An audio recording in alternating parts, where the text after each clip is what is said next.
السلام علیکم ورحمۃ اللہ وبرکاتہ، نحمدہ ونصلی علی رسولہ الکریم، اما بعد فاعوذ باللہ من الشیطان الرجیم، بسم اللہ الرحمن الرحیم، رب اشرح لی صدری ویسر لی امری واحلل عقدۃ من لسانی یفقہوا قولی۔ اعوذ باللہ من الشیطان الرجیم، بسم اللہ الرحمن الرحیم، قد افلح المؤمنون الذین هم فی صلاتهم خاشعون۔ یقیناً کامیاب ہو گئے مومن وہی جو اپنی نماز میں خشوع اختیار کرنے والے ہیں۔ اس دنیا میں انسان طرح طرح کے مسائل میں گھرا ہوا ہے جن کے بارے میں وہ دن رات متفکر رہتا ہے، لیکن حقیقت یہ ہے کہ اس کا سب سے بڑا مسئلہ آخرت میں موت کے بعد کامیابی ہے۔ لہٰذا اسے سوچنا چاہیے کہ وہ کامیابی کیسے حاصل کی جائے۔ جس طرح دنیا کی زندگی میں کامیاب ہونے کے لیے کچھ شرائط ہیں، کچھ اصول ہیں، اسی طرح آخرت میں کامیابی کے لیے بھی کچھ اصول ہیں۔ ان میں سے کچھ کا ذکر سورۃ المؤمنون کی ابتدائی آیات میں کر دیا گیا ہے۔ ان اصولوں میں سب سے پہلا اصول ایمان لانے کے بعد نماز میں خشوع پیدا کرنا ہے۔ ان مومنوں کو کامیابی کی ضمانت دی گئی ہے جو اپنی نمازوں میں خشوع پیدا کرتے ہیں۔ ایمان لانے کے بعد پہلا کرنے کا کام نماز کو صحیح طریقے پر ظاہراً اور باطناً عمدگی کے ساتھ ادا کرنا ہے۔ تو آج ہم اس موضوع پر گفتگو کریں گے، اور اس گفتگو سے پہلے ہم ایمان کے بارے میں بات کریں گے، کیونکہ نماز میں خشوع بھی اسی وقت فائدہ دے گا جب ایمان درست ہوگا۔ تو فرمایا سورۃ المؤمنون کی پہلی اور دوسری آیت میں، قد افلح المؤمنون الذین هم فی صلاتهم خاشعون، یقیناً کامیاب ہو گئے مومن وہی مومن جو اپنی نماز میں خشوع اختیار کرتے ہیں۔ کامیاب ہو گئے یعنی انہوں نے سعادت اور فلاح حاصل کر لی، کامیابی تک پہنچ گئے، یعنی آخرت کی زندگی میں کامیاب ہو گئے۔ کون ہے وہ؟ جو سب سے پہلے ان کے اندر کیا ہے؟ ایمان ہے۔ لغت میں لفظ مومن اس شخص کے لیے اسم فاعل ہے جو ایمان کی صفت کے ساتھ متصف ہوتا ہے۔ لغت میں مومن تین لغوی معنی کی طرف لوٹتا ہے۔ نمبر 1 امن، یہ خوف کے مقابل، نمبر 2 تصدیق جو تکذیب کے مقابل، اور نمبر 3 امانت جو خیانت کے برعکس۔ تو جو شخص مومن ہوتا ہے اس کے اندر امن ہوتا ہے، وہ حق کی تصدیق کرتا ہے، وہ خیانت کی بجائے امانت کا رستہ اختیار کرتا ہے، یعنی اللہ کی دی ہوئی خبر کی ٹھوس تصدیق کرتے ہوئے اس کے احکامات پر عمل درآمد کرتا ہے۔ ایمان کے 6 ارکان ہوتے ہیں جن کے بغیر اس کا وجود ثابت نہیں ہوتا، اور وہ 6 ارکان کیا ہیں؟ آپ نے فرمایا یہ کہ تم اللہ، اس کے فرشتوں، اس کی کتابوں، اس کے رسولوں اور آخری دن یعنی یوم قیامت پر ایمان رکھو، اور اچھی اور بری تقدیر پر بھی ایمان لاؤ۔ تو قد افلح المؤمنون، یقیناً کامیاب ہو گئے مومن۔ یہ قد جو ہے یہ حرف ہے عربی میں، اور تاکید کے لیے آیا ہے کہ حقیقی بات ہے، یقینی بات ہے، تحقیق سے یہ بات کہی جا سکتی ہے کہ مومن ہی کامیاب ہونے والے ہیں۔ اور یہاں پر افلح کا لفظ استعمال ہوا ہے جو فلاح سے ہے، جس کا معنی ہوتا ہے چیرنا، کاٹنا۔ فلاح کسان کو کہتے ہیں جو زمین کو چیر پھاڑ کر اس میں بیج بوتا ہے۔ فلاح میں 3 باتوں کا پایا جانا ہے، یعنی ایک پھاڑنا، ایک کامیابی اور ایک بقا۔ فلاح کا تعلق دنیاوی مقاصد سے بھی ہے اور اخروی مقاصد سے بھی۔ تو فلاح دراصل کامیاب ہونے کو کہتے ہیں اور مقصد کو پا لینے کو۔ تو شریعت کی نظر میں کامیاب وہ ہے جو دنیا میں رہ کر اپنے رب کو راضی کر لے اور اس کے بدلے میں آخرت میں اللہ کی رحمت اور مغفرت کا مستحق قرار پائے۔ اس کے ساتھ دنیا کی سعادت اور کامرانی بھی میسر آ جائے تو بہت خوب، ورنہ اصل کامیابی تو آخرت ہی کی کامیابی ہے۔ اصل کامیابی کیا ہے؟ سورۃ آل عمران میں اللہ تعالیٰ فرماتے ہیں فَمَنْ زُحْزِحَ عَنِ النَّارِ وَأُدْخِلَ الْجَنَّةَ فَقَدْ فَازَ وَمَا الْحَيَاةُ الدُّنْيَا إِلَّا مَتَاعُ الْغُرُورِ۔ تو جو شخص جنت میں داخل کر دیا گیا، تو جو شخص آگ سے دور کر دیا گیا اور جنت میں داخل کر دیا گیا تو یقیناً وہ کامیاب ہو گیا، اور دنیا کی زندگی تو دھوکے کے سامان کے سوا کچھ نہیں۔ یعنی دنیا میں اگر انسان بڑی بڑی کامیابیاں، کوئی بینچ مارک اچیو کر لیتا ہے، کسی منزل تک پہنچ جاتا ہے، تو وہ کامیابی نہیں، وہ تو ایک ظاہری چمک دمک ہے جو چند دن کے بعد بجھ جائے گی۔ حقیقی اور پائیدار اور اصل اور ہمیشہ کی رہنے والی کامیابی تو آخرت ہی کی کامیابی ہے، اور وہ کامیابی ہے کہ انسان جہنم سے بچا لیا جائے اور جنت میں داخل کر دیا جائے۔ نبی صلی اللہ علیہ وسلم نے فرمایا، اللہ تبارک و تعالیٰ نے جنت کو پیدا کیا جس کی ایک اینٹ سونے کی تھی، ایک اینٹ چاندی کی تھی اور گارا کستوری کا تھا۔ پھر اللہ تعالیٰ نے اسے کہا کلام کر، اس نے کہا قد افلح المؤمنون، کہ یقیناً فلاح پا گئے مومن۔ فرشتوں نے کہا اے جنت تیرے لیے خوشخبری ہو، تو بادشاہوں کا ٹھکانہ ہے۔ تو مومن ہی اللہ کی نگاہ میں بادشاہ ہیں۔ تو حقیقت یہ ہے کہ اس بڑے دن کے عذاب سے بچنا کامیابی ہے۔ من یصرف عنہ یومئذ فقد رحمہ وذلک الفوز المبین۔ جس شخص سے اس دن وہ ہٹا لیا جائے گا، یعنی عذاب، تو یقیناً اس نے اس پر رحم کر دیا، اور یہی کھلی کامیابی ہے۔ پھر اسی طرح گناہوں کی معافی مل جانا بہت بڑی کامیابی ہے، کیونکہ ہم میں سے کوئی بھی گناہوں سے بچا ہوا نہیں ہے۔ سورۃ الفتح میں آتا ہے لیدخل المؤمنین والمؤمنات جنات تجری من تحتها الانہار خالدین فیہا ویکفر عنہم سیئاتہم وکان ذلک عند اللہ فوزا عظیما، تاکہ وہ مومن مردوں اور مومن عورتوں کو ان باغوں میں داخل کر لے جن کے نیچے سے نہریں چلتی ہیں، ہمیشہ ان میں رہنے والے، اور ان سے ان کی برائیاں دور کر دے، اور یہ ہمیشہ سے اللہ کے نزدیک بہت بڑی کامیابی ہے۔ ایک اور جگہ پر آتا ہے وَمَن تَقِ السَّيِّئَاتِ يَوْمَئِذٍ فَقَدْ رَحِمْتَهُ وَذَلِكَ هُوَ الْفَوْزُ الْعَظِيمُ۔ اس روز جسے تو نے برائیوں سے بچا لیا، گویا تو نے اس پر رحم کر دیا، یہی بہت بڑی کامیابی ہے۔ پھر اسی طرح اللہ تعالیٰ کی رحمت ملنا بڑی کامیابی ہے۔ قیامت کے دن نور ملنا بہت بڑی کامیابی ہے۔ حوض کوثر سے پانی کا ملنا بہت بڑی کامیابی ہے۔ ابن عباس کہتے ہیں کہ میں نے رسول اللہ صلی اللہ علیہ وسلم کو فرماتے ہوئے سنا، میں تمہیں پشت سے پکڑ کر کھینچ رہا ہوں، میں کہہ رہا ہوں جہنم سے بچو، حدود سے بچو، یعنی دنیا میں سزا سے، جہنم سے بچو، حدود سے بچو، جہنم سے بچو، حدود سے بچو۔ 3 بار فرما کر آپ نے کہا بس جب میں فوت ہو جاؤں گا اور میں تم سے پہلے جا کر حوض پر پانی کا انتظام کرنے والا ہوں گا، تو جو اس پر پہنچ گیا وہ کامیاب ہو گیا۔ پھر قیامت کے دن پلڑوں کا بھاری ہونا کامیابی ہے۔ والوزن یومئذ الحق فمن ثقلت موازینہ فاولئک هم المفلحون۔ اس دن وزن برحق ہے، پھر وہ شخص کے اس کے پلڑے بھاری ہو گئے تو وہی کامیاب ہونے والے ہیں۔ پھر اللہ سبحانہ تعالیٰ کی رضامندی مل جانا، یہ سب سے بڑی کامیابی ہے۔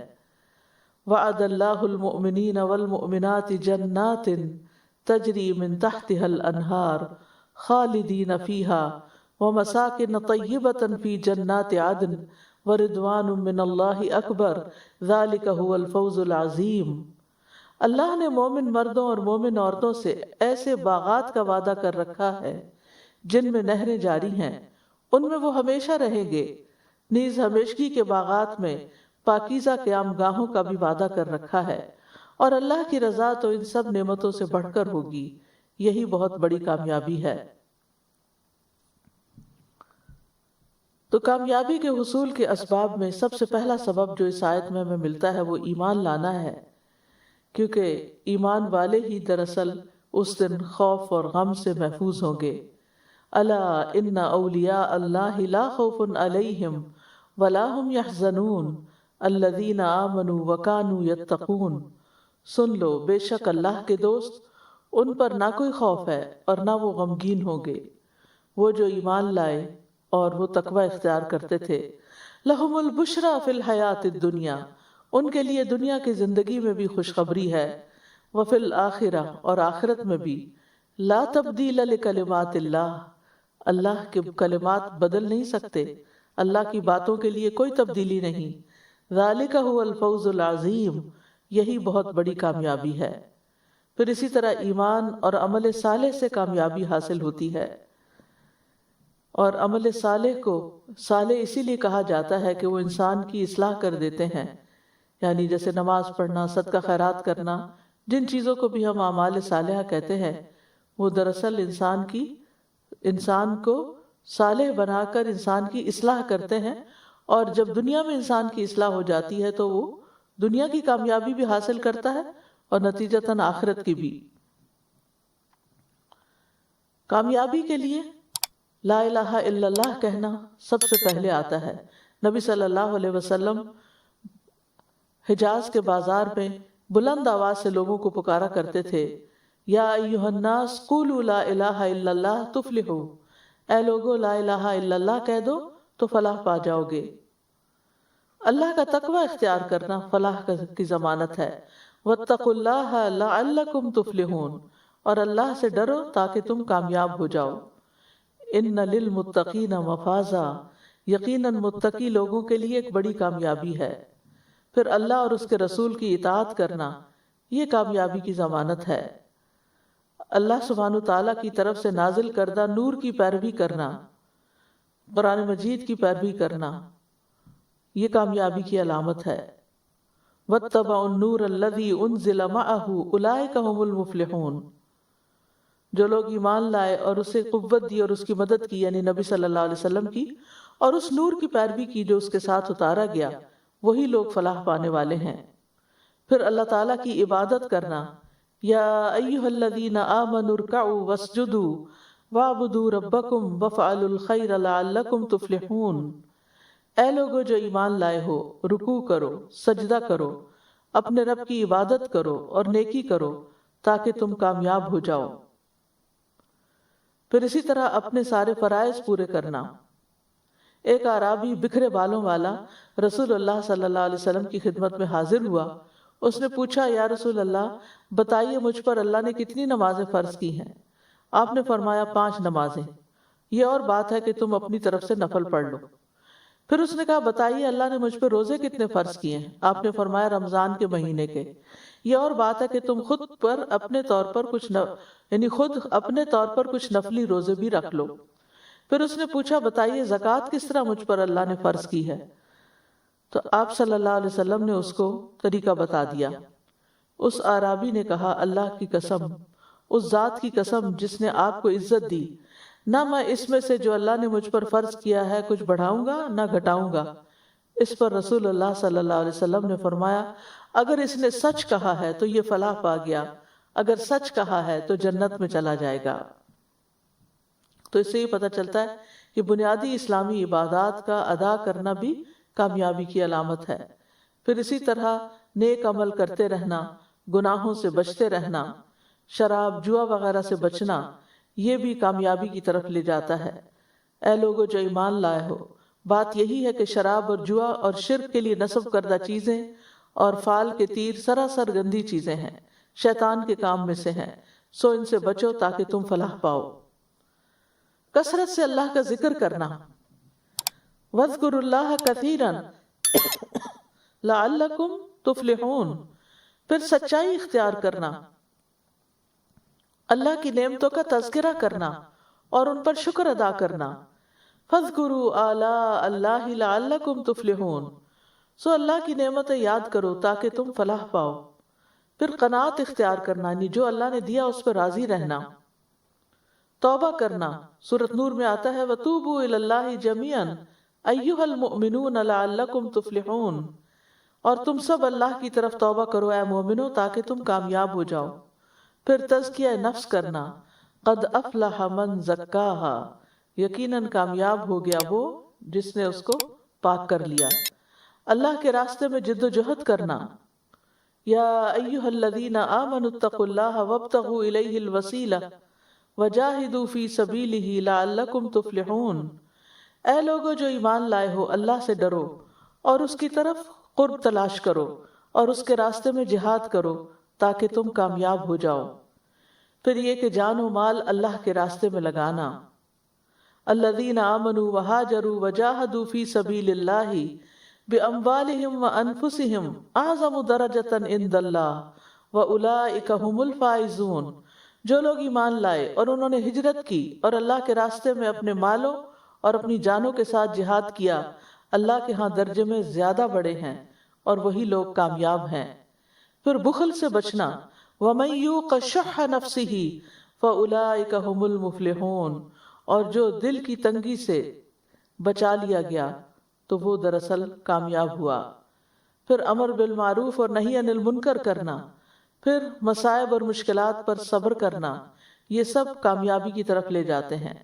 پھر لوگوں کے حقوق ادا کرنا، فرمایا فآت ذی القربى حقہ والمسکین وابن السبیل ذلک خیر للذین یریدون وجہ اللہ واولئک ھم المفلحون، بس قرابت والے کو اس کا حق دو اور مسکین کو اور مسافر کو، یہ ان لوگوں کے لیے بہتر ہے جو اللہ کا چہرہ چاہتے ہیں اور وہی فلاح پانے والے ہیں۔ اسی طرح کامیابی کے راستے میں کچھ رکاوٹیں بھی ہیں، جیسے کفر کرنا، شرک کرنا، آخرت پر ایمان نہ لانا، آخرت کے دن سے غافل ہو جانا، کنارے پہ رہ کے اللہ کی عبادت کرنا۔ وَمِنَ النَّاسِ مَن يَعْبُدُ اللَّهَ عَلَى حَرْفٍ فَإِنْ أَصَابَهُ خَيْرٌ اطْمَأَنَّ بِهِ وَإِنْ أَصَابَتْهُ فِتْنَةٌ انقلب عَلَى وَجْهِهِ خَسِرَ الدُّنْيَا وَالْآخِرَةَ ذَلِكَ هُوَ الْخُسْرَانُ الْمُبِينُ، اور لوگوں میں سے کوئی وہ ہے جو اللہ کی عبادت ایک کنارے پر کرتا ہے، پھر اگر اسے کوئی بھلائی پہنچ جائے تو اس کے ساتھ مطمئن ہو جاتا ہے، اور اگر اسے کوئی آزمائش پہنچے تو اپنے منہ پر الٹا پھر جاتا ہے، اس نے دنیا اور آخرت کا نقصان اٹھایا، یہی تو صریح خسارہ ہے۔ پھر اللہ اور اس کے رسول کی نافرمانی کرنا انسان کو نقصان کی طرف لے جاتا ہے۔ شیطان سے دوستی کرنا، فرمایا وَمَن يَتَّخِذِ الشَّيْطَانَ وَلِيًّا مِّن دُونِ اللَّهِ فَقَدْ خَسِرَ خُسْرَانًا مُبِينًا، اور جو کوئی شیطان کو اللہ کے سوا دوست بنائے گا تو یقیناً اس نے خسارہ اٹھایا، واضح خسارہ۔ پھر ظلم کرنا، قرآن مجید میں آتا ہے اِنَّهُ لَا يُفْلِحُ الظَّالِمُونَ، بے شک حقیقت یہ ہے کہ ظالم لوگ فلاح نہیں پاتے، کامیاب نہیں ہو سکتے۔ تو قد افلح المؤمنون الذین هم فی صلاتهم خاشعون، تو سورۃ المؤمنون میں مومنون کی فلاح کی بات کرتے ہوئے ان کی صفت بتائی گئی کہ وہ اپنی نمازوں میں خشوع اختیار کرتے ہیں۔ خشوع کرنے والوں کے لیے دراصل کامیابی ہے۔ ابن قیم کہتے ہیں اللہ نے نمازیوں کی فلاح کو نماز میں خشوع اختیار کرنے کے ساتھ مشروط کیا ہے، تو یہ اس بات پر دلالت کرتا ہے کہ جو شخص خشوع اختیار نہیں کرتا وہ کامیابی پانے والوں میں سے نہیں ہے، اور اگر اس کے لیے اس نماز کا ثواب شمار کر لیا جاتا تو وہ کامیابی پانے والوں میں سے ہوتا۔ امام ابن تیمیہ کہتے ہیں کہ خشوع کے واجب ہونے پر اللہ تعالیٰ کا یہ فرمان دلالت کرتا ہے قد افلح المؤمنون الذین هم فی صلاتهم خاشعون، تو یہ خاشعون کا لفظ جو ہے یہ خشوع سے ہے۔ خشوع کا لفظی معنی ہوتا ہے جھک جانا، مطیع ہو جانا اور سکون اختیار کرنا۔ اللہ تعالیٰ کا فرمان ہے وَخَشَعَتِ الْأَصْوَاتُ لِلرَّحْمَنِ فَلَا تَسْمَعُ إِلَّا هَمْسًا، اور سب آوازیں رحمان کے لیے پست ہو جائیں گی، تو آپ ایک نہایت آہستہ آواز کے سوا کچھ نہ سنیں گے، یعنی خاموشی ہو جائے گی، سب خاموش ہو جائیں گے۔ تو خشعت کا مطلب یہاں کیا ہے؟ پستی، جھک جائیں گی، دب جائیں گی۔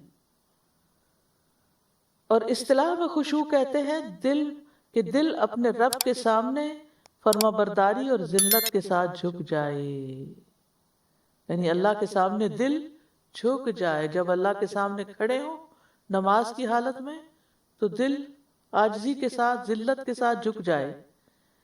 ابن رجب حنبلی کہتے ہیں خشوع کا اصل معنی ہے دل کا نرم پڑنا. خشوع کا معنی کیا ہے؟ دل کا نرم پڑنا اور اس میں رقت پیدا ہو جانا، اس میں سکون آ جانا، اس کا فرما بردار ہو جانا، عاجز ہو جانا اور اس کا تڑپنا. تو نماز کی حالت میں دل کا یہ حال ہونا چاہیے کہ دل نرم پڑ جائے، جھک جائے، اس میں رقت ہو جائے، وہ ٹھہر جائے، اللہ کی فرما برداری کی بات سوچے اور عاجزی اختیار کرے اور اللہ کے لیے تڑپے. تو جب دل خشوع اختیار کرتا تو سارے اعضاء بھی اس کے تابع ہو جاتے ہیں اور وہ بھی عاجز ہو جاتے ہیں. تو نماز اور نماز کے علاوہ باہر بھی ہمیں خشوع مطلوب ہے، لیکن نماز میں خشوع اختیار کرنا نماز سے باہر خشوع اختیار کرنے سے زیادہ اہم ہے، کیونکہ نماز کی حالت میں انسان اللہ کے سامنے کھڑا ہوتا ہے.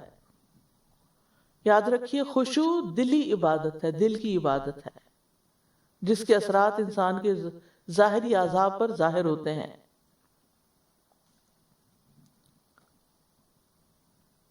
تو نماز کے دوران خشوع اختیار کرنے والا مومن نماز کو اس کی شرائط، اس کے ارکان، اس کے واجبات اور اس کے مستحبات کے ساتھ قائم کرنے کی حرص رکھتا ہے. وہ اس بات کی خواہش رکھتا ہے کہ اس کا دل اور ذہن اپنے رب کی طرف متوجہ ہو اور جو کچھ وہ پڑھ رہا ہے یا سن رہا ہے اس کو خوب یاد رکھنے والا ہو. اس طرح وہ نماز کے بعد بھی نماز سے فائدہ حاصل کرنے والا بن جائے گا. پھر اسی طرح یہ ہے کہ نماز میں خشوع یہ ہے کہ بندے کا دل اللہ تعالیٰ کو قریب سمجھتے ہوئے اس کے حضور حاضر ہو، یعنی اس کی ساری توجہ اللہ تعالیٰ کی طرف ہو جائے. اس سے دل کو سکون اور اطمینان حاصل ہوتا ہے، اس کی تمام حرکات ساکن اور غیر اللہ کی طرف اس کا رجحان کم ہو جاتا ہے. وہ اپنے رب کے سامنے نہایت ادب کے ساتھ کھڑا ہوتا ہے. وہ اپنی نماز کے اندر اول سے لے کر آخر تک جو کچھ کرتا ہے اور جو کچھ کہتا ہے پوری توجہ کے ساتھ کہتا ہے. تو اس میں آپ دیکھیے حرکات بھی ساکن ہو گئی، توجہ بھی ہو گئی، ادب بھی ہو گیا اور اللہ کا قرب بھی محسوس ہوتا ہے، دلوں کو اطمینان بھی نصیب ہوتا ہے. اسی طرح اس کے سارے وسوسے اور غلط سوچیں بھی دور ہوتی ہیں. اور نماز کی روح یہی ہے، یعنی یہی وہ مقصد ہے جو بندے کے لیے لکھ دیا گیا ہے. ابن عمر اس آیت کے بارے میں کہتے ہیں کہ اللہ تعالیٰ کا فرمان ہے الذین هم فی صلاتہم خاشعون، کہ جب لوگ نماز پڑھنے کے لیے کھڑے ہوتے تھے تو وہ اپنی نماز کی طرف متوجہ ہوتے تھے اور اپنی نگاہوں کو سجدے کی جگہ تک کی طرف جھکا دیتے، یعنی ادھر ادھر دائیں بائیں نہیں دیکھتے تھے بلکہ سر جھکا کر نیچے جہاں سجدہ کرنا ہوتا تھا وہاں پر اپنی نگاہیں رکھتے. اور ان کو یقین ہوتا تھا کہ اللہ ان کی طرف متوجہ ہے تو وہ دائیں بائیں نہیں دیکھتے تھے. جس کو یہ یقین ہو جائے کہ اللہ تعالیٰ اس کی طرف متوجہ ہے تو پھر وہ اللہ کو چھوڑ کر ادھر ادھر نہیں ہو سکتا. لیکن شیطان یہی بات تو بھلوا دیتا ہے، کیونکہ جب تک انسان اللہ کی طرف متوجہ ہوتا ہے اللہ تعالیٰ بھی بندے کی طرف متوجہ ہوتا ہے، اور جب وہ پھر جاتا ہے تو پھر یعنی بندہ پھر جاتا ہے تو پھر اللہ تعالیٰ بھی اس سے منہ موڑ لیتے ہیں. اسی طرح یہ بات یاد رہے کہ خشوع سے مراد رونا نہیں ہے. یعنی بعض لوگ سمجھتے ہیں کہ نماز میں خشوع سے مراد رونا دھونا ہے. ٹھیک ہے، اللہ کے ڈر سے رونا آ جائے تو کوئی حرج نہیں. خشوع میں دل متوجہ ہوتا ہے، اعضاء پرسکون ہوتے ہیں. یہ نہیں کہ ہل جل، کبھی پاؤں کی ایڑیاں اٹھا رہے ہیں، کبھی جسم میں خراش کر رہے ہیں، کبھی دوپٹہ ٹھیک کر رہے ہیں، کبھی آگے پیچھے ہو رہے ہیں. بعض لوگ ہل ہل کے نماز پڑھ رہے ہوتے ہیں، تلاوت بھی کر رہے ہوتے ہیں اور ساتھ ہل رہے ہوتے ہیں، آگے پیچھے کو ہل رہے ہوتے ہیں. تو یہ جائز نہیں ہے. نماز میں اگر آپ قرات کریں، آپ حافظ ہیں یا نہیں بھی، تو جتنی بھی قرات کریں سکون کے ساتھ کریں. یعنی اصل خشوع کیا ہے؟ سکون. اور پھر دل کا اللہ کی طرف متوجہ ہو جانا، اور اس بات کا ذہن میں یقین رکھنا کہ ہم اللہ کے سامنے کھڑے ہیں، اپنے رب سے سرگوشیاں کر رہے ہیں۔ نماز خشوع کے بغیر ایسی ہے جیسے روح کے بغیر جسم ہو۔ تو خشوع دل میں بھی ہوتا ہے اور اعضاء میں بھی ہوتا ہے،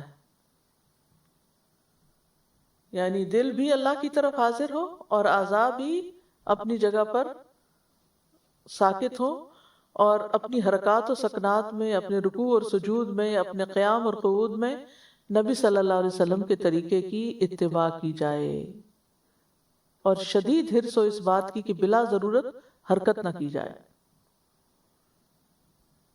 بلا ضرورت حرکت نہ کی جائے، یہ بہت اہم ہے۔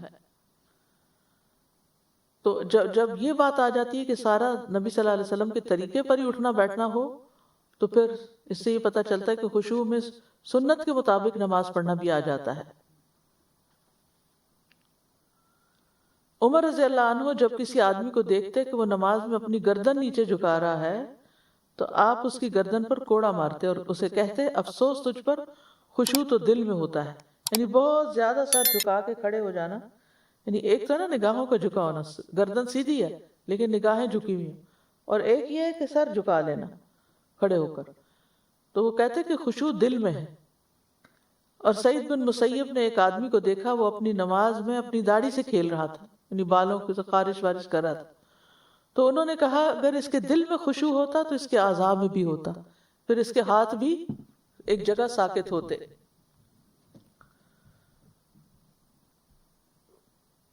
خشوع کی ہمارے دین میں بہت اہمیت ہے۔ قرآن مجید میں خاشعین کی تعریف کی گئی ہے۔ سورۃ الانبیاء میں انبیاء کی صفت بتائی گئی، وَيَدْعُونَنَا رَغَبًا وَرَهَبًا وَكَانُوا لَنَا خَاشِعِينَ، اور وہ ہمیں رغبت اور خوف سے پکارتے تھے، یعنی پیغمبر، حالانکہ وہ اللہ کے چنے ہوئے نیک بندے تھے، معصوم بندے، لیکن پھر بھی ان کے اندر ڈر تھا اللہ کا، اور وہ ہمارے ہی لیے عاجزی کرنے والے تھے۔ سورۃ بنی اسرائیل میں آتا ہے وَيَخِرُّونَ لِلْأَذْقَانِ یبکون ویزیدہم خشوعا، وہ ٹھوڑیوں کے بل گر جاتے ہیں، روتے ہیں، اور وہ قرآن انہیں عاجزی میں زیادہ کر دیتا ہے۔ خشوع کرنے والوں پہ نماز بھاری نہیں ہوتی کیونکہ ان کا دل نماز میں لگا ہوا ہوتا ہے۔ وَاسْتَعِینُوا بِالصَّبْرِ وَالصَّلَاةِ وَإِنَّهَا لَكَبِیرَةٌ إِلَّا عَلَى الْخَاشِعِينَ، اور صبر اور نماز کے ساتھ مدد طلب کرو، اور بلا شبہ وہ یقیناً بہت بڑی ہے، بہت بھاری ہے، مگر خشوع کرنے والوں پر نہیں۔ خشوع ایمان لانے کی علامت ہے۔ الم یأن للذین آمنوا ان تخشع قلوبهم لذکر اللہ وما نزل من الحق، کیا ان لوگوں کے لیے جو ایمان لائے وہ وقت نہیں آیا کہ ان کے دل اللہ کی یاد کے لیے اور اس حق کے لیے جھک جائیں جو نازل ہوا؟ پھر یہ کہ خشوع کرنے والے سے اللہ کا وعدہ بھی ہے۔ رسول اللہ صلی اللہ علیہ وسلم نے فرمایا اللہ تعالیٰ نے 5 نمازیں فرض کی ہیں، جو ان کے لیے اچھی طرح وضو کرے گا اور انہیں ان کے وقت پر ادا کرے گا، اور ان کے رکوع پوری طرح ادا کرے اور ان میں خشوع کا خیال رکھے، تو اس کے لیے اللہ کا وعدہ ہے کہ وہ اللہ تعالیٰ اس کی مغفرت فرمائے گا، اور جو ایسا نہیں کرے گا اس کے لیے اللہ کا کوئی وعدہ نہیں ہے، اگر چاہے تو اسے بخش دے اور چاہے تو عذاب دے۔ اللہ تعالیٰ ہمیں بخش دے۔ پھر نماز کے حسن اور خوبصورتی کے لحاظ سے اس کا اجر ہوتا ہے، یعنی خشوع نماز کو خوبصورت بناتا ہے، لہذا جیسا خشوع ہوگا ویسا ہی اجر ہوگا۔ عمار بن یاسر کہتے ہیں میں نے رسول اللہ صلی اللہ علیہ وسلم کو فرماتے ہوئے سنا کہ آدمی نماز پڑھ کر اس حال میں لوٹتا ہے کہ کبھی اس کے لیے اس نماز کا 10واں حصہ، 9واں حصہ، 8واں حصہ، 7واں حصہ، 6واں حصہ، 5واں حصہ، 4تھا حصہ، 1/3 حصہ یا آدھا حصہ اجر لکھ لیا جاتا ہے، یعنی کسی کو بہت تھوڑا ملتا ہے اور کسی کو زیادہ۔ حضور قلبی سے پڑھی گئی نماز کا بدلہ جنت ہے۔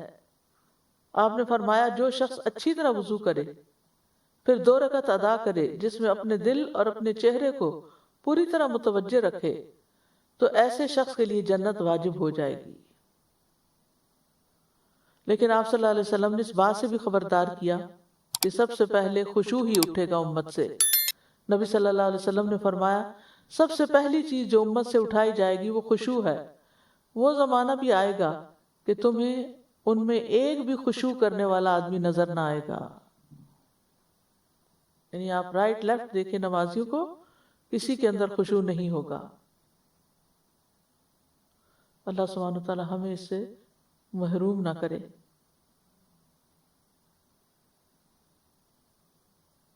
شیطان دراصل نماز میں حائل ہو کر خشوع ختم کر دیتا ہے۔ عثمان بن ابو العاص سے روایت ہے کہ انہوں نے نبی صلی اللہ علیہ وسلم کی خدمت میں حاضر ہو کر عرض کیا، اے اللہ کے رسول، بے شک میرے اور میری نماز اور میری قرات کے درمیان حائل ہوتا ہے، یعنی شیطان، اور اسے مجھ پر خلط ملط کر دیتا ہے۔ تو آپ نے فرمایا یہ وہ شیطان ہے جسے خنزب کہا جاتا ہے۔ جب تم ایسی بات محسوس کرو تو اللہ سے یعنی پناہ مانگ لیا کرو، یعنی اللہ کی پناہ لے لیا کرو، اور اپنے بائیں جانب 3 مرتبہ تھوک دیا کرو، یعنی تھتکار دیا کرو۔ کیونکہ کہتے ہیں بس میں نے ایسے ہی کیا تو اللہ سبحانہ وتعالیٰ نے مجھ سے یہ تکلیف دور کر دی۔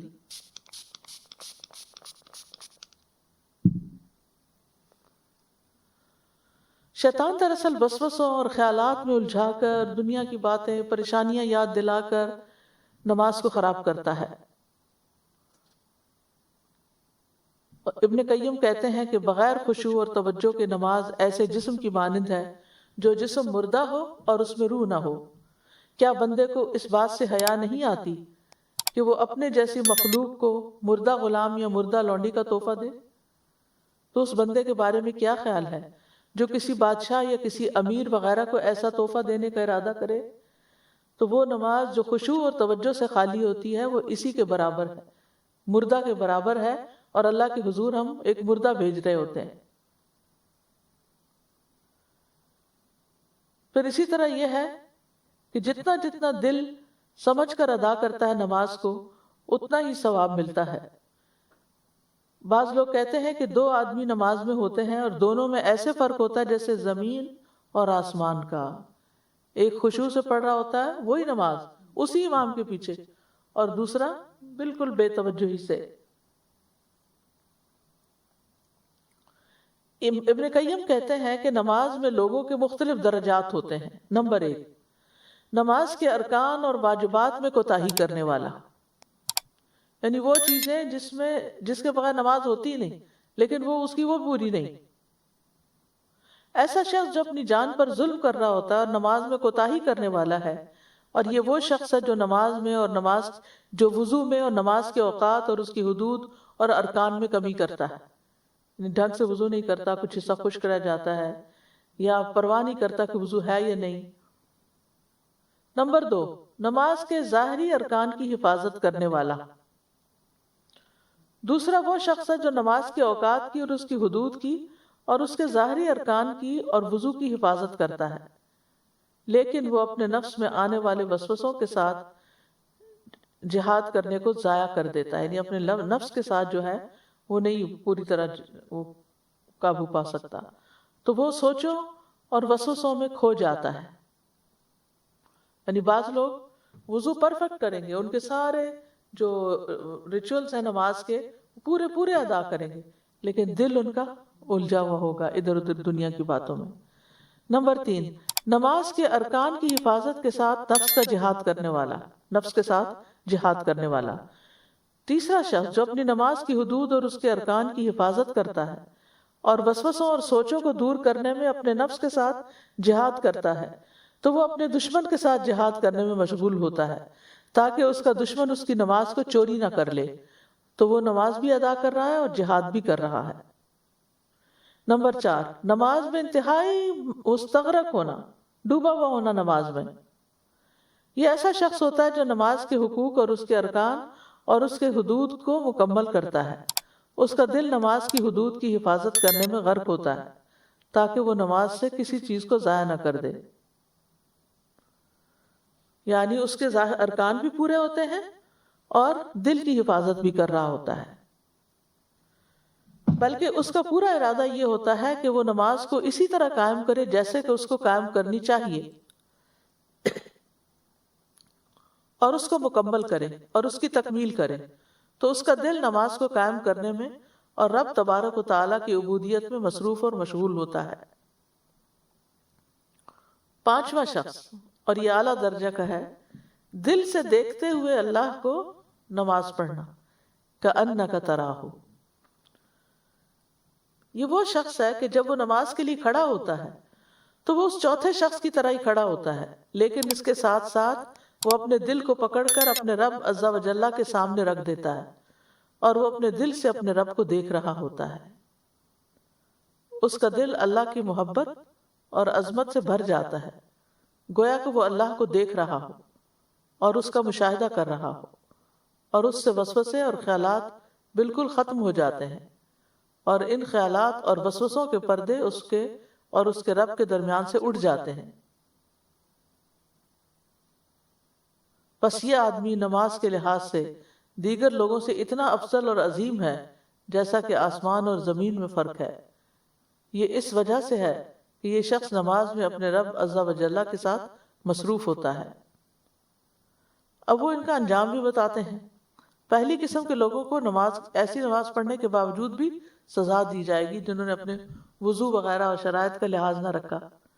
دوسری قسم کے لوگوں کا محاسبہ کیا جائے گا۔ تیسری قسم کے لوگوں کے لیے ان کی نماز ان کے گناہوں کا کفارہ بن جائے گی۔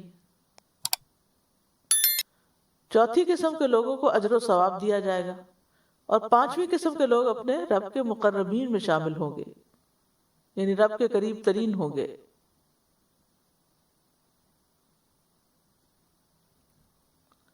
کیونکہ یہ لوگوں کے اس گروہ میں سے ہیں جن کے لیے نماز ان کی آنکھوں کی ٹھنڈک ہے۔ جن کی آنکھیں دنیا میں نماز سے ٹھنڈی ہوں گی، اس کی آنکھیں آخرت میں اپنے رب عز و جل کے قرب سے ٹھنڈی ہوں گی، اور دنیا میں بھی اس کی آنکھیں اللہ کے ساتھ ہی ٹھنڈی ہوں گی۔ اور جس کی آنکھیں اللہ کی ہستی کے ساتھ ٹھنڈی ہو تو ہر آنکھ اس سے ٹھنڈی ہوتی ہے، یعنی جس کا، بہت گہری بات کی انہوں نے، کہ جس کا اپنے رب سے تعلق بہترین ہو، اسے دیکھ کر دوسرے بھی خوش ہو جاتے ہیں، ان کے دلوں میں بھی ایک سکون آتا ہے، یعنی جو اپنے رب کے ساتھ پرسکون ہوتا ہے پھر لوگوں کے لیے بھی سکون کا باعث ہے۔ اور جس کی آنکھیں اللہ کی ذات کے ساتھ ٹھنڈی نہ ہو تو اس کا نفس دنیا کے غموں میں ٹکڑے ٹکڑے ہو جاتا ہے۔ اب ہے خشوع کے کچھ فائدے۔ نماز میں خشوع فلاح کی طرف رہنمائی کرتا ہے۔ خشوع اللہ عز و جل کے ڈر اور خوف کا وارث بنا دیتا ہے۔ یہ ایمان اور حسن اسلام کے مظاہر میں سے ایک ہے۔ یہ انسان کی اصلاح اور اس کی استقامت کی دلیل ہے۔ یہ اللہ کی عبودیت کا اعلان ہے اور اللہ کے سوا کو چھوڑ دینا ہے۔ خشوع نظروں کی حفاظت اور پہلو جھکانے اور لوگوں سے انکساری کی طرف لوگوں کو انکساری کی طرف لے جاتا ہے۔ اس کے گناہ کم ہو جاتے ہیں، اجر بڑھ جاتا ہے، عذاب اور برے انجام سے نجات مل جاتی ہے، جنت کے ساتھ کامیابی کی بشارت ملتی ہے۔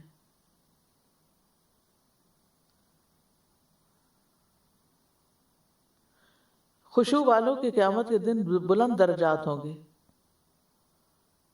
خشوع دل سے سختی کو دور کر دیتا ہے۔ جس کے دل نے خشوع اختیار کیا، شیطان اس کے قریب نہیں آتا۔ شیطان خشوع کرنے والے کے قریب نہیں آتا۔ اب ہے کیسے خشوع پیدا کریں؟ خشوع پیدا کرنے کے اسباب کیا ہیں؟ نمبر 1، ظاہری اسباب، جگہ کی صفائی، جیسے کہ ابراہیم علیہ السلام کو اللہ تعالیٰ نے فرمایا تھا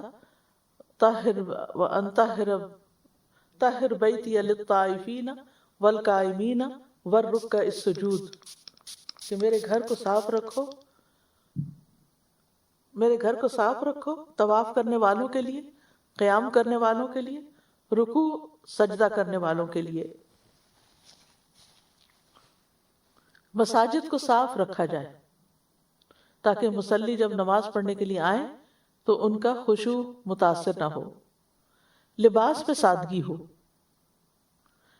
ایسا لباس جو انکمفرٹیبل ہو نماز میں پوری طرح، یعنی اگر آپ نے ٹائٹ پینٹ پہنی ہوئی ہو تو آپ کی کمر پوری طرح جھکتی ہی نہیں، رکوع کے اندر وہ ٹیڑھی رہتی ہے، اور پھر جب رکوع میں نہیں جھکتی تو پھر سجدہ بھی پراپر طریقے سے نہیں ہوتا، اور اگر اوپر کچھ نہ پہنا ہوا ہو تو ویسے ہی سطر کو نہیں ڈھانکتی. یعنی ایسے تنگ لباس جو ہیں ان میں نماز نہیں پڑھنی چاہیے. جس جگہ نماز گھر میں پڑھی جا رہی ہے وہاں کوئی نماز سے مشغول کرنے والی چیزیں نہیں ہونی چاہیے. نمازی پہ لازم ہے کہ اپنی نماز میں خشوع اختیار کرے اور ہر اس چیز سے بچے جو اسے غافل کر سکتی ہے، جیسے مسجد میں بہت زیادہ زیب و زینت اور نقش و نگار وغیرہ کیا جاتا ہے. ایسے ہی بعض لوگ گھروں کے اندر بھی بہت نقش و نگار اور ہر دیوار پہ پینٹنگ اور ایسی ایسی چیزیں لگا کے رکھتے ہیں کہ جو انسان کی توجہ نماز سے ہٹا دیتی ہے. ماحول سے تصویروں والی چیزوں کو دور کرنا. انس رضی اللہ عنہ سے روایت ہے کہ حضرت عائشہ کے پاس ایک پردہ تھا جسے انہوں نے گھر کے ایک طرف لٹکا رکھا تھا. نبی صلی اللہ علیہ وسلم نے اسے دیکھ کر فرمایا ہمارے سامنے سے یہ پردہ ہٹا دو کیونکہ اس کی تصویریں مسلسل میری نماز میں سامنے آتی رہیں. ایسے نقش و نگار، ایسی چیزیں جو آپ کی نماز میں آپ کو ڈسٹریکٹ کریں ان کو وہاں سے ہٹا دینا چاہیے. اسی طرح لغو بے مقصد چیزیں بھی اپنی جگہوں سے دور کر دینی چاہیے، یعنی نماز کی جگہوں سے دور ہٹا دینی چاہیے. ایک اور موقع پر آپ نے فرمایا جب میں بیت اللہ میں داخل ہوا تھا تو میں نے مینڈے کے 2 سینگ وہاں دیکھے تھے. میں تمہیں یہ کہنا بھول گیا تھا کہ انہیں ڈھانپ دو، لہٰذا اب جا کر انہیں ڈھانپ دینا، کیونکہ بیت اللہ میں کسی ایسی چیز کا ہونا مناسب نہیں جو نمازی کو مشغول کر دے. سفیان نے کہا کہ وہ دونوں سینگ بیت اللہ ہی میں رہے، جب بیت اللہ کو آگ لگی تو وہ بھی جل گئے. پھر نماز میں سترے کا اہتمام کرنا، اس سے بھی خشوع پہ فرق پڑتا ہے. رسول اللہ صلی اللہ علیہ وسلم نے فرمایا نماز میں سترہ رکھا کرو اگرچہ وہ تیر ہی کیوں نہ ہو.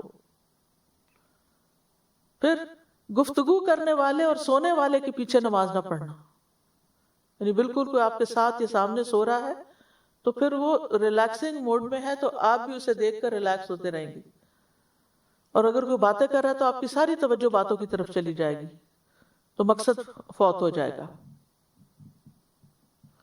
کھانے اور قضاء حاجت کی موجودگی میں نماز نہ پڑھنا، کھانوں کی خوشبوئیں آ رہی ہوں یا انسان کو ٹوائلٹ میں جانے کی ضرورت ہو تو اس وقت انسان نماز نہ شروع کر دے.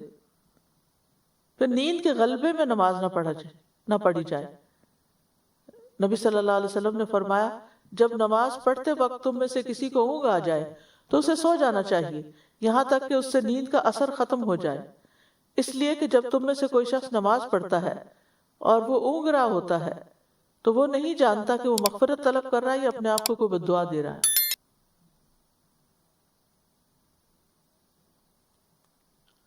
پھر اسی طرح اگر کوئی اور ضروری حاجت ہو، کوئی بچہ رو رہا ہو، کوئی دروازے پر کھڑا ہو تو بہتر یہ ہے کہ پہلے وہ کام کر لیے جائیں پھر نماز شروع کی جائے.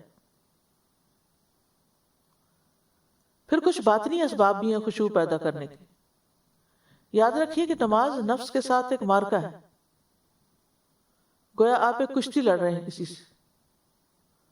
اپنے آپ کو شعور دلانا چاہیے کہ نماز کہ یہ لمحات سب سے قیمتی لمحات ہیں ہماری زندگی میں، بہترین عبادت ہے. حدیث میں آتا ہے تمہارا نفس کہتا ہے جلدی کرو جلدی کرو جلدی کرو، لیکن ہمیں اس کی نہیں ماننی چاہیے.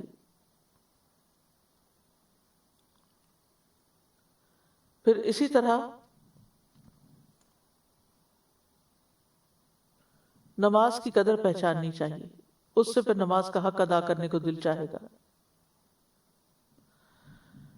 جب مسلمان اپنے رب کی قدر اور اس کے چہرے کے جلال اور اس کی سلطنت کی عظمت کی تعظیم کرتا ہے تو اسے نماز کی عظیم قدر حاصل ہو جاتی ہے.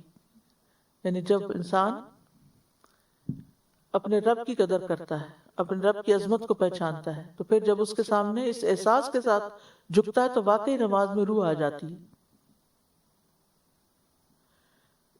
پھر یہ کہ نماز کے لیے تیاری کرنی چاہیے.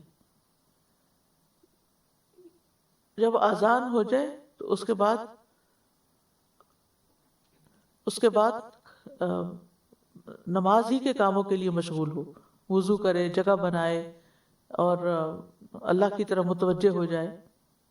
کیونکہ اگر آپ ہنسی مذاق کرتے ہوئے نماز کی طرف آئیں گے تو آپ صحیح طور پر پھر خشوع کا حق ادا نہیں کر سکتے.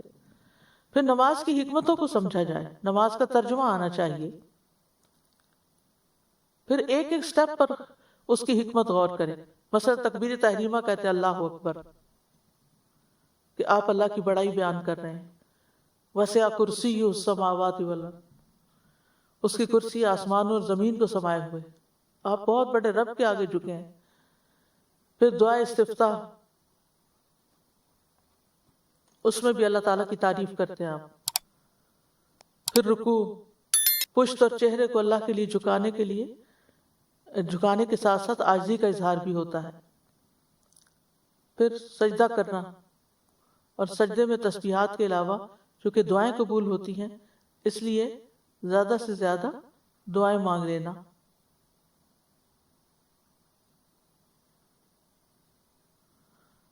پھر اپنے نفس کو بار بار آہستگی کی طرف لانا، تیز نماز نہ پڑھنا.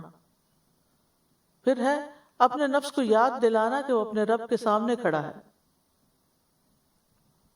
پھر یہ کہ اللہ سے ملاقات کا احساس اپنے اندر زندہ کرنا.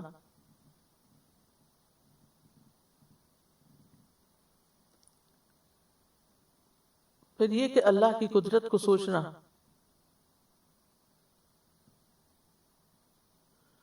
پھر اسی طرح اللہ کی عظمت کے بارے میں سوچنا، دل کو دنیا کے خیالات سے خالی کر دینا.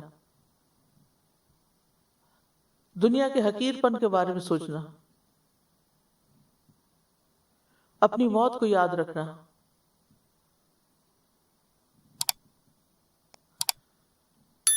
پھر رب کی معرفت حاصل کرنا، کیونکہ نماز رب کے ساتھ مناجات ہے.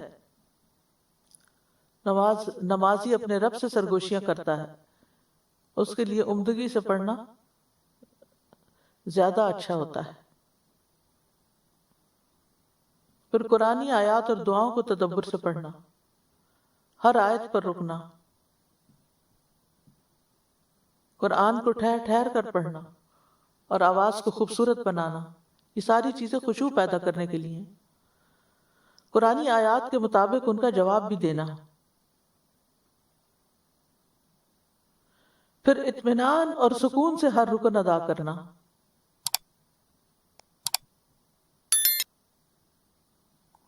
نگاہیں سجدے کی جگہ پر رکھنا. نماز میں ادھر ادھر دیکھنے سے بچنا. آنکھیں بند کر کے نماز نہ پڑھنا. کچھ لوگوں کا طریقہ یہ ہوتا ہے کہ نماز پہ کھڑے ہوتے ہیں تو ساتھ ہی آنکھیں بند کر لیتے ہیں، اور جب نماز میں آنکھیں بند کرتے ہیں تو پھر کیا ہوتا ہے، نیند ہی آتی یا سستی آ جاتی. پھر دوران نماز سجدے کی جگہ سے چیزوں کو ہٹانا نہیں، ہاتھ مار کے یا کپڑا ٹھیک نہیں کرنا ہو جا نماز کا، اپنا دوپٹہ بار بار ٹھیک نہیں کرنا. پھر خشوع کے لیے دعائیں مانگنا. اللہم انی اعوذ بک من قلب لا یخشع ونفس لا تشبع وعلم لا ینفع ودعوت لا یستجاب لها. اے اللہ، بے شک میں تجھ سے پناہ مانگتا ہوں ایسے دل سے جو خشوع کرنے والا نہ ہو، ایسے نفس سے جو سیر ہونے والا نہ ہو، اور ایسے علم سے جو نفع دینے والا نہ ہو، اور ایسی دعا سے جو قبول ہونے والی نہ ہو. پھر اللہ سے ڈرنے کی دعا کریں کہ یا اللہ میرے دل میں اپنا خوف بھی پیدا کر دے.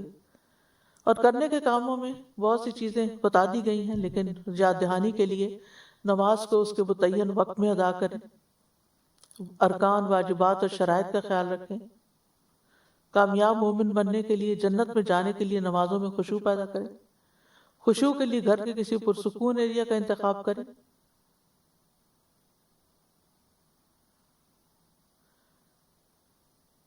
اور ہمیشہ یاد رکھیں کہ یہ طریقہ ہے کامیاب ہونے کا. اگر ہم چاہتے ہیں کہ آخرت میں جہنم سے بچ جائیں اور جنت میں چلے جائیں تو لازم ہے کہ پھر خشوع اختیار کریں، کیونکہ قد افلح المؤمنون الذین هم فی صلاتهم خاشعون۔ وآخر دعوانا ان الحمد للہ رب العالمین۔